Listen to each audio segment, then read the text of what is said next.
Great to be with you. So Evergrande's collapse would be the biggest test that China's financial system has faced in years, and we are not quite there yet, nor do we at Economist Intelligence expect that we will be. Just to provide some context, as you alluded to, Evergrande lies at the center of a property sector that represents nearly 30% of China's GDP, and the sector is more than $5 trillion in debt. So there's a lot at stake. Some 41% of the Chinese banking system's assets are associated with the property sector, and nearly 80% of household wealth among China's urban population is invested in real estate. So given the millions of creditors, shareholders, bondholders, and apartment owners involved, Evergrande has become a problem for both financial and social stability in China. Yeah. Given the government's interest in stability, Evergrande may very well default on its $21 billion in foreign currency debts, which are mainly foreign owned. Indeed, recently advisors to offshore bondholders have stated that they have had, quote, no meaningful engagement from the company of late. So that's quite concerning. However, a majority of its liabilities are owned by other creditors. This includes suppliers and home buyers who pay for properties before they are built in China. And rather than risk disrupting supply chains and enraging home buyers, we believe that the government will probably find a way to ensure that Evergrande's core business endures. What's important to note here is how Beijing handles the deleveraging of the property sector has serious implications for China's economy. This is partially why we expect the government to ultimately intervene in Evergrande's case, as it will not allow the company's defaults to spread into the banking system. And so while it may intervene, a debt restructuring will leave out the smaller firms that make up Evergrande's supply chain, many of whom Evergrande also used for financing. These smaller firms will likely collapse. And Evergrande may therefore just be the tip of the iceberg in terms of potential property sector defaults in China. Property firms' overseas debt repayments in China will peak in 2022, and they will also face a large amount of repayments on loans due to domestic banks, trust liabilities, and other payables that year. The government may continue to intervene in any prominent cases like Evergrande that pose a risk to the financial sector, but there are still going to be negative effects on credit creations and investors' risk appetite moving forward in China. So there's a lot at stake. Yeah, so Mattie, I want to unpack some of that.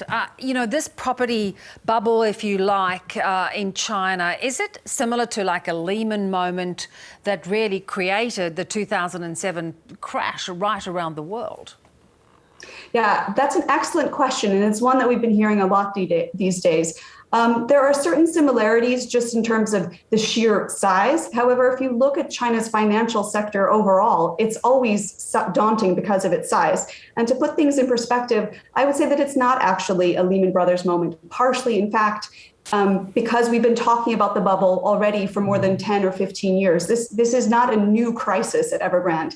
In fact, we're here in part because of efforts that were to undertake. You can trace this crisis to a campaign to rein in China's over-leveraged property developers. And this drive started in August of last year when the People's Bank of China and the Ministry of Housing and Urban Rural Development imposed restrictions on 12 major property developers.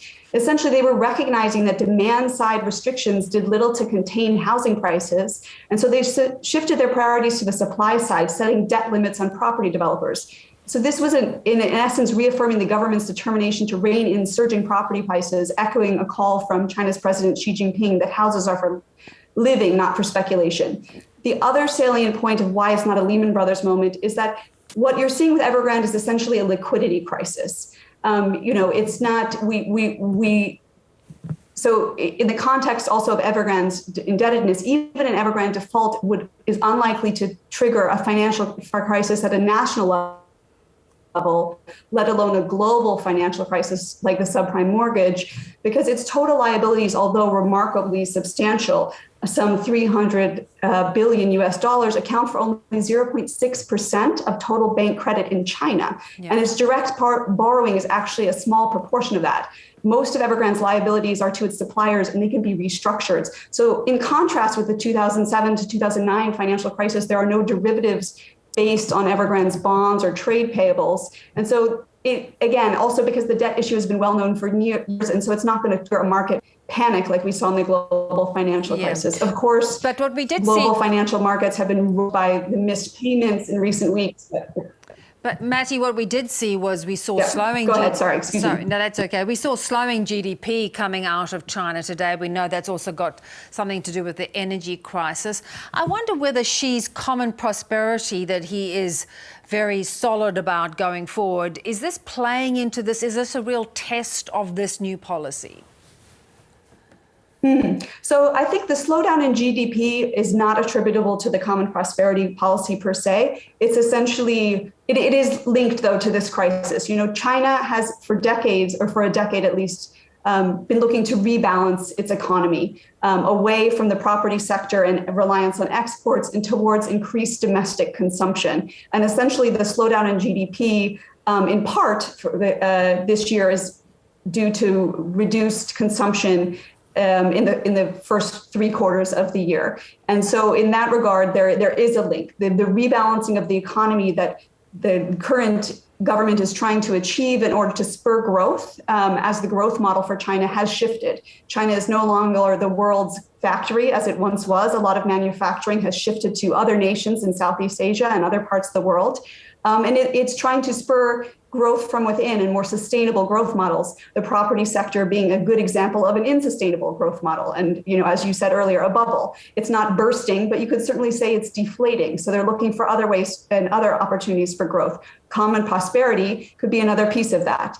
That, however, I think has more to do with shaping the society that the government wants for the future. You know, you're seeing a lot of regulations and policy announcements in China that indicate what Xi Jinping and the leadership in Beijing want to see both from a financial and social future for China. Fascinating, Mattie. Thank you so much. We'll watch with interest. Thank you for having me. Always a pleasure.